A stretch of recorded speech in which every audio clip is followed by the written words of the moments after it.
चलो मजे से इसको खत्म करते हैं। एक्सरसाइज का पहला क्वेश्चन,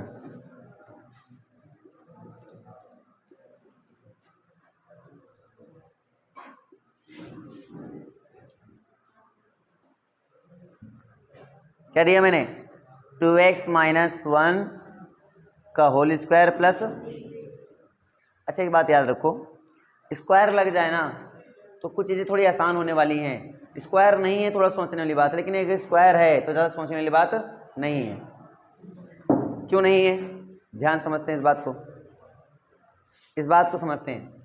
अगर यहाँ पे स्क्वायर लग गया, क्योंकि विदाउट डेरिवेटिव टेस्ट मतलब बिना डेरिवेटिव के इसको उच्चिष्ट और निम्निष्ट निकालना थोड़ा डिफिकल्ट तो है, आसान तो नहीं है, क्योंकि यहाँ लॉजिक चलते हैं ना, कोई मैथड तो है नहीं, लॉजिक चलते हैं, केवल लॉजिक में काम होता है।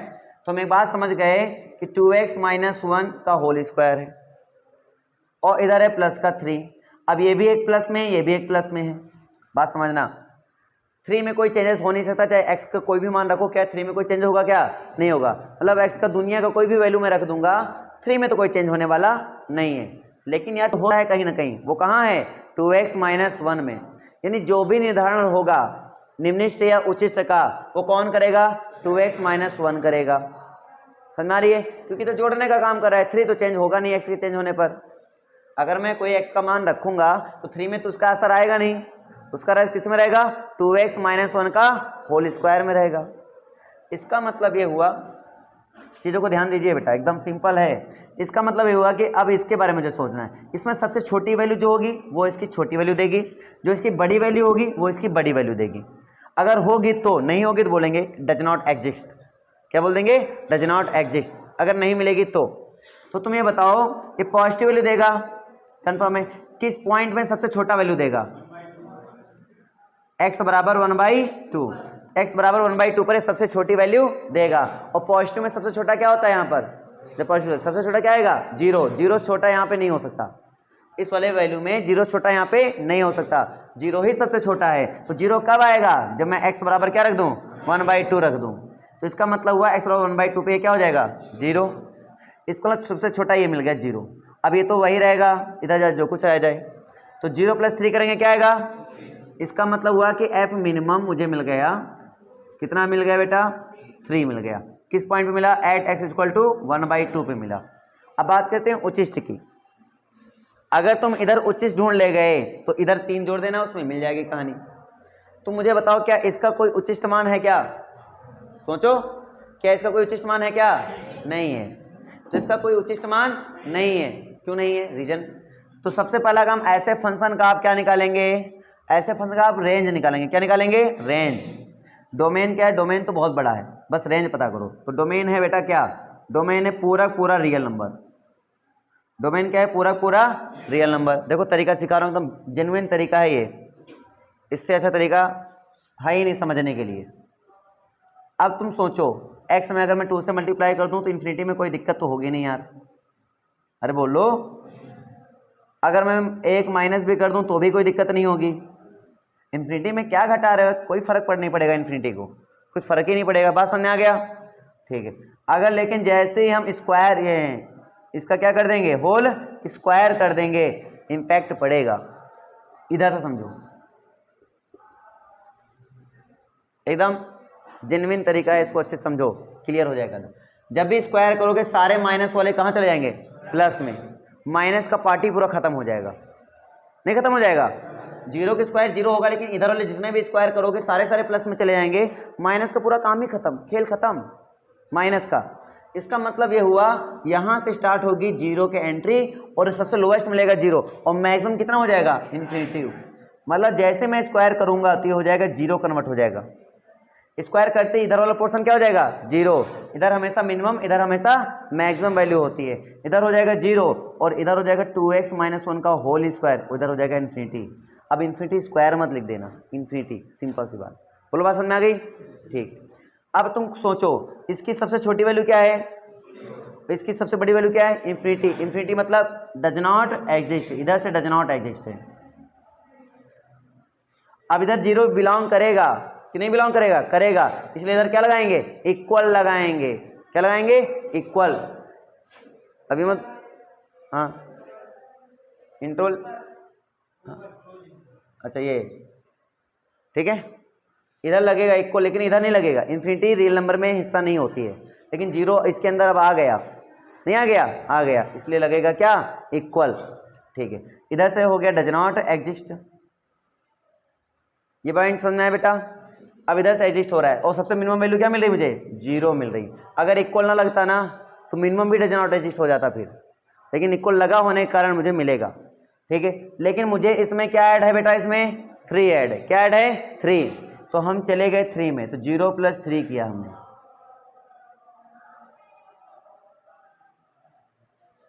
अब इन्फिनिटी में 3 ऐड करोगे कोई फर्क नहीं पड़ेगा, तो इधर हो जाएगा कितना 3 और 2x - 1 का होल स्क्वायर और +3 < इन्फिनिटी। तो आप ये देखो मिनिमम वैल्यू क्या मिल गई मुझे 3 और इधर क्या मिल गया, डज नॉट एग्जिस्ट। समझ आया, ये हुआ एकदम जेन्युइन तरीका, और ये हुआ इसका थोड़ा सा लैंग्वेज इसमें फिलअप करना पड़ता है। इसको ऐसे लिख दोगे तो मूर्खी इंसान ही समझ पाएगा, बाकी पढ़ा लिखा हर एक इंसान समझ जाएगा, है ना। एडवांस में अगर आप ऐसे लिखते हो तो मुझे नहीं लगता कि कोई समझ नहीं पाएगा, सब समझ जाएंगे, है ना। क्लियर हुआ, ये हुआ विदाउट डेरिवेटिव टेस्ट। बताओ, थोड़ा सा टफ रहता ना सोचना, इसमें मैथ की गहराई आती है, इसमें मैथ को हम निचोड़ते हैं, हम लोग मैथ के रस को समझते हैं कि मैथ का मतलब क्या है। कोई चीज़ फॉलो नहीं करना होता यहाँ पे खड़े होकर सोचना होता है। इन चीज़ों में क्या होता है, खड़े होकर सोचना होता है। लेकिन अगर हम इसको सिंपल करना चाहें एकदम सिंपल वे में, और एक झटके में आंसर आएगा, कैसे कैसे हमने किया है इसका डेरिवेटिव। बेटा क्या आएगा डेरिवेटिव इसका, इसका डेरिवेटिव होगा 4 2x - 1 और +3 का हो जाएगा 0। नहीं समझ नहीं बात, आ गई। और जैसे ही रखा हमने f' बराबर 0, 2x - 1 आएगा, अंदर वाला नहीं आएगा क्या, कोई बात नहीं, बड़े बड़े शहरों में छोटी मोटी घटनाएं होती रहती हैं। तो 4 2x - 1 का = 0 हो जाएगा, और यहाँ से हो जाएगा 2x - 1 = 0 हो जाएगा, और यहाँ से आ जाएगा x = 1/2। ये कौन सा पॉइंट आया, क्रिटिकल पॉइंट है। कौन सा पॉइंट है, क्रिटिकल पॉइंट। हमें इसको तुरंत कर देना है सेकेंड डेरिवेटिव। करेंगे तो क्या आएगा, क्या आएगा, क्या रखना है, x = 1/2 रखना है। तो भी क्या रहेगा, 0 से बड़ा है कि छोटा, बड़ा। अब मुझे बताओ उच्चिष्ट होगा निम्निष्ट होगा, निम्निष्ट। अगर धनात्मक वैल्यू आ गई तो निम्निष्ट, अगर ऋणात्मक वैल्यू आ गई तो उच्चिष्ट। इसका मतलब हुआ इस पे 1/2 पर ये वैल्यू क्या देगा, निम्निष्ट देगा। और निम्निष्ट मान कैसे निकालेंगे, तो निम्निष्ट मान निकालना बहुत आसान होता है। आपको कुछ नहीं करना है, फंक्शन उठाओ और इसमें उठा के रख दो, तो x की वैल्यू इसमें उठा के रखो, क्या हो जाएगा, हाँ इधर 0 कर देंगे, इधर 3 हो जाएगा, तो आंसर आ जाएगा 3। बोलो समझ में आ गया। तो बेटा ये तरीके हैं। फर्स्ट डेरिवेटिव टेस्ट भी लगा सकता था मैं, लेकिन सेकंड डेरिवेटिव ज़्यादा इजी बच्चों को लगता है, इसलिए वो बताया। और ये हुआ विदाउट डेरिवेटिव, ठीक है। तो दोनों तरीके मैंने बताए। और कभी एग्जाम में आ जाए कि बिना अवकलन के उच्चिष्ट और निम्निष्ट मान ज्ञात कीजिए, तो आपको याद रखना है कि फंक्शन को अगर तुम ना समझे तो कुछ नहीं कर सकते हो।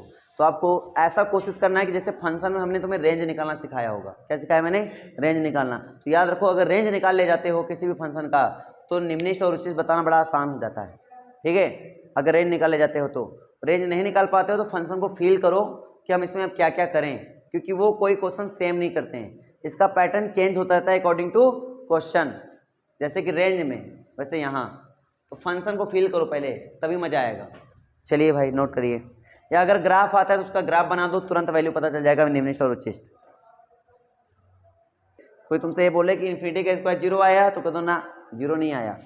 ये आपने कैसे कह दिया, हमने ये थोड़ी बोला कि इन्फिनिटी का स्क्वायर 0 आता है ना। हमने ये कहा था कि जब तुम यहाँ स्क्वायर करोगे सबसे छोटा वैल्यू क्या मिलेगा, 0, क्योंकि ये सब पलट जाए, ये ऐसे पलट जाएगा, तो 0 हो गया सबसे छोटा। अभी था इन्फिनिटी छोटा है तो इन्फिनिटी लिखा था, अब 0 छोटा हो जाएगा, 0 लिखेंगे, आप प्लस इन्फिनिटी लिखेंगे। बात समझ आया। तो गलती से भी ये मत समझ लेना कि स्क्वायर करने पर ऐसा, यहाँ स्क्वायर बड़ा अलग तरीके से चलता है। जैसे कि मैं तुम्हें बोलूँ, बेटा ध्यान दो, बड़ा इंपॉर्टेंट क्वेश्चन तुम्हारे लिए। 0 less than x less than -1 sorry +1 है, और ये स्क्वायर है, क्या है स्क्वायर। मैं सबसे जनरली नहीं पूछ रहा हूँ, मैं पर्सनली पूछूंगा आज, है ना। जनरली नहीं पूछूंगा, नहीं तो कुछ तो तुब्बल मारते, कुछ कैसे मारते हैं। पर्सनली पूछूंगा, अगर मैं इसका स्क्वायर रूट कर दूं, स्क्वायर रूट समझते हो ना, वर्गमूल कर दूं, क्या कर दूं वर्गमूल, तो आंसर क्या आएगा राज बेटा। इसका अगर मैं वर्गमूल करूं पूरा अच्छे तरीके से तो आंसर क्या आएगा।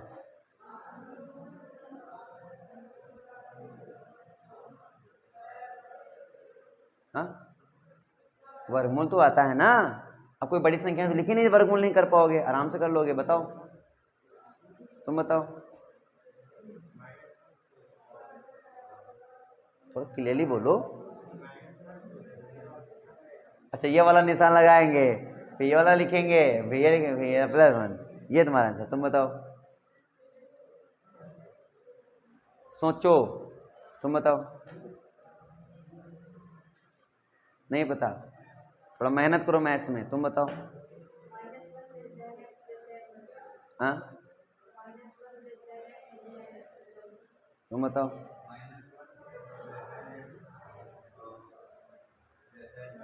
तुम बताओ। तुम बताओ। अभी हम इनसे पूछेंगे कि कैसे आया, जो आंसर बताओगे उसमें डिस्कस होगा तुमसे, तब मजा आएगा। ऐसे थोड़ी कि तुम जो मन में आ रहा बोले दे रहे हो ना, डिस्कशन होगा, प्योर डिस्कशन होगा, तब मजा आएगा मैथ्स में। तुम बताओ भैया जी। अभी बाद में तुम बताओ, बोलो आता हो तो। तुम बोलो, तुम बोलो, तुम बोलो।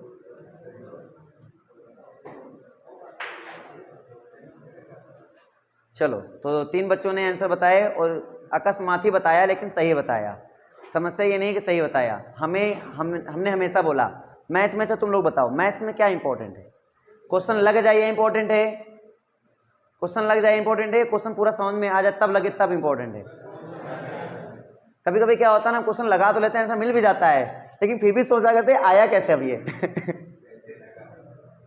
कभी और होता नहीं होता है, आंसर मिल तो जाता है तुर भांज करके, लेकिन ये लगा कैसे, ये तुरभांज हो क्यों रहा है, ये पता नहीं होता, क्यों का जवाब नहीं पता होता है। इसका मतलब उधर तुम्हारा खाली आंसर मैटर। और अच्छा बहुत बच्चे ऐसे होते हैं अपना आंसर दिखाने के लिए, उनके अंदर एक गुण होता है कि हम अपना आंसर मनवा के रहेंगे। तो किसी भी तरीके से दुनिया के हर एक मेथड से वो अपना आंसर मनवा के तुम्हें रहते हैं, चाहे जो कर लो तुम, चाहे दुनिया की ताकत लगा दो, लेकिन अपना आंसर मनवा के रहेंगे। मैथमेटिक्स ऐसा नहीं है यार। मैथमेटिक्स कहता है कि अगर आप क्वेश्चन लगाने जा रहे हो तो क्वेश्चन लगाने से पहले क्वेश्चन की पूरी थ्योरी तुम्हें पता हो, ठीक है, तो क्वेश्चन के हर रुख को तुम समझ पाओगे।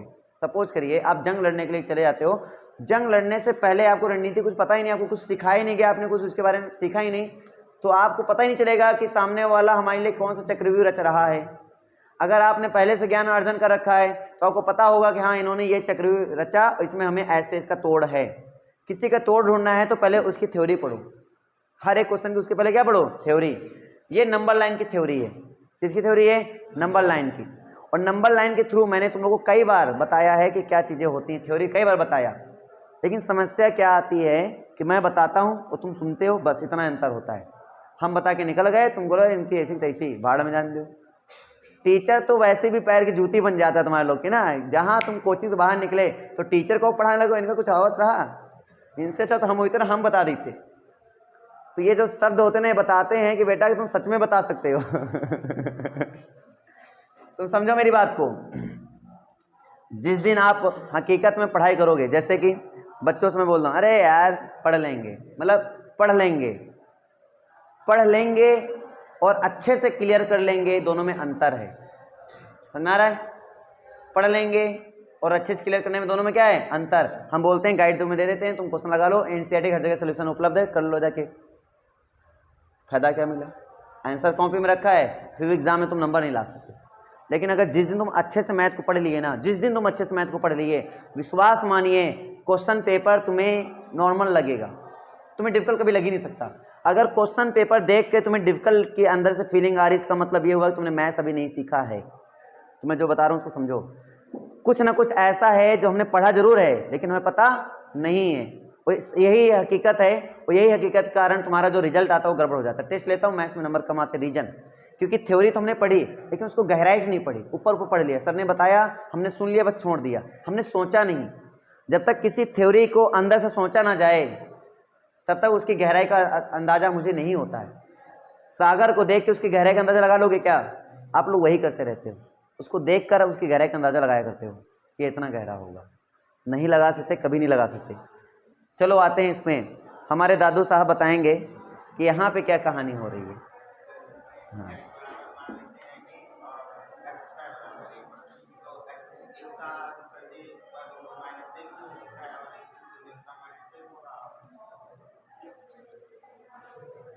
ये सही जा रहा है। जैसे कि वैल्यू रखने की बात आती है, स्क्वायर करते जब हम, तो ये बात सबको पता होता है, स्क्वायर में माइनस वैल्यू का स्क्वायर करो और उसी नंबर पर प्लस की वैल्यू का स्क्वायर करो, दोनों के आंसर सेम मिलते हैं। दैट मीन्स 1 किसका किसका आंसर हो सकता है स्क्वायर करने पर? तो -1 का भी स्क्वायर हो सकता है और +1 का भी स्क्वायर होता है। इसने कहा कि भाई इंटरवल की खासियत होती है, इधर होता है छोटा, इधर होता है बड़ा, ठीक है? तो छोटा और बड़ा, अब मुझे पता है कि मुझे यहाँ सबसे छोटा लिखना है। अब सबसे छोटा लिखना है, इसका मतलब क्या हुआ? माइनस में वैल्यू बड़ी हो रही है, इसका मतलब वो रियलिटी में छोटी हो रही है। -1, -2, -3, सबसे छोटा क्या हुआ? -1, -2, -3 में सबसे छोटा क्या हुआ? -3 कि -1? -3। इसका मतलब माइनस में इधर जितना जाते जाएंगे, यानी कि राइट टू लेफ्ट जितना हम बढ़ेंगे इधर तो वैल्यू छोटी होगी, लेफ्ट टू राइट जितना इधर बढ़ेंगे वैल्यू बड़ी होगी, स्वाभाविक है। यहाँ तक समझ आई बात? तो इंटरवल की खासियत ये होती है कि यहाँ पे होती है सबसे छोटी वैल्यू और यहाँ पे होती है सबसे बड़ी वैल्यू। ये मैथ इतना नहीं लगता है कि इक्वल जो लगा उसके नीचे स्क्वायर के लिखा है, यहाँ इंटरवल की खासियत है और हमें उसी खासियत पे काम करना है। तो तुम ये सोचो मन में कि किसका स्क्वायर कर दें कि हम ये हो जाए। हम जानते हैं -1 का स्क्वायर करेंगे तो भी +1 हो जाएगा। अगर +1 यहाँ स्क्वायर के फॉर्म में +1 मुझे मिल रहा है, इसका मतलब ये होगा कि जब ये x रहा होगा तो जाहिर सी बात उल्टा रहा होगा। स्क्वायर करने पर समझना मेरी बात को ध्यान से, ये 0 बीच में स्क्वायर किया तो ये वैल्यू पलट के यहाँ चली गई, सारी इधर की वैल्यू पलट के इधर चली गई। नहीं समझे क्या बात? जब मैंने स्क्वायर किया तो ये हिस्सा टूट के भी इधर घूम के लग गया, यानी कुल मिला के हमारे पास स्क्वायर क्या मिला? 0 to 1। क्लियर हुआ? क्योंकि -1 का भी स्क्वायर क्या होता है? +1, और नंबर लाइन में हर एक पॉइंट एक यूनिक नंबर को बताता है। तो +1 तो यहाँ बैठा है ना, यहाँ तो बैठा नहीं है, यहाँ बैठा है। इसको हम यहाँ फिर क्यों लिखेंगे बताओ? अगर हम तुम्हारे सामने ये लिख देते और हम बोलते स्क्वायर करो तो बहुत बच्चे इसका स्क्वायर क्या लिखते हैं? ऐसे लिख देते हैं, जो कि गलत है। भाई -1 यहाँ कहाँ बैठ सकता है? तुम खुद सोचो। सॉरी, +1 यहाँ बैठ सकता है क्या? +1 यहाँ भी है, +1 यहाँ भी है ना। नंबर लाइन में हर एक पॉइंट एक यूनिक नंबर होता है। नंबर लाइन में हर एक पॉइंट एक यूनिक नंबर होता है, कई बार बोला मैंने। इसका मतलब ये हुआ कि यहाँ पर ये -1 हो ही नहीं सकता, मतलब +1 हो ही नहीं सकता। इसका मतलब इसकी पोजीशन तो यहाँ है, तो स्क्वायर जैसे ही किया तो ये अपनी पोजीशन में चला जाएगा, तुरंत बैठ जाएगा। यहाँ हर एक नंबर का स्क्वायर हो रहा है -1 लेकर, वो हर एक पोजीशन अपनी अपनी यहाँ ले लेगा जाके। तो अब मुझे वही नंबर जो नंबर था, सेट था, उसका स्क्वायर करने पर नया सेट क्या मिल गया? 0 to 1। इसका मतलब ये हुआ कि रियल नंबर कितना था? -1 से +1। इसका मतलब अगर मैं इसका स्क्वायर रूट करूंगा तो ये +-1 का मतलब हुआ -1 इधर आएगा और ये इधर हो जाएगा। समझ में आ रहा है? अब अगर मैं तुम्हारे सामने सोल्यूशन रख देता ना तो तुम समझ नहीं पाता ऐसा हुआ क्यों। ठीक है? तो हर एक काम के पीछे कारण जानने का प्रयास करोगे। हल देख के कभी कोई चीज़ समझ में नहीं आती, हल देख के बस हम आंसर क्लियर कर नहीं पाते हैं, बस ये इतना बोलते हैं हाँ समझ में आ गया, क्योंकि चीज़ें हम रट लेते हैं। जो चीज़ नहीं समझ में आती उसको भी क्या कर लेते हैं? रट लेते हैं। याद रखो, हर एक चीज़ को सरलता से भाव से मत लो, तर्क वितर्क के साथ अंदर लो। और जो बात तर्क वितर्क के साथ अंदर जाती है ना, वो लंबे समय के लिए टिकती है, और जो बात सीधे चली जाती है ना, विश्वास मानिए सीधे गई हर एक चीज़ बस कुछ क्षण के लिए रुकेगी, बस चली जाएगी। बिना मेहनत की मिली हुई हर एक चीज़ तुम्हारे साथ रुकने वाली नहीं है, ये बात याद रखना। समय के साथ वो चली जाएगी। क्लियर हुआ? जिसमें तुम स्ट्रगल करते हो ना, वही तुम्हारा है, तुम्हारे पास रुकेगा। ये बात याद रखना, मैथमेटिक्स में भी लागू होता है।